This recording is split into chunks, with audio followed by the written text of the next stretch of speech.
We're at the intersection of Route 7 and Route 123. We're celebrating the completion of 2 pedestrian walkway projects at this intersection. Previously there was a missing link in the sidewalk network in this area, and this will connect the metro station and the businesses on the west side with the businesses and the retail on the east side. This is a terrific day. Bit by bit, Tysons is becoming a walkable place, and that's our goal.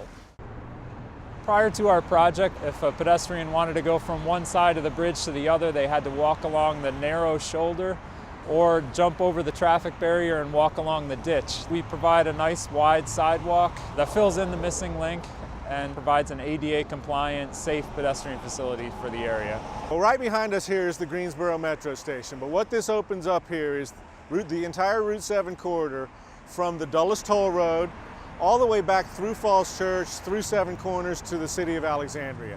So this is literally the last major barrier to being able to walk or bike along 11 miles of Route 7.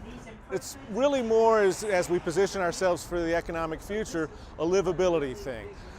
People want to be able to walk to places they can see. They want to not have to use their car for simple trips.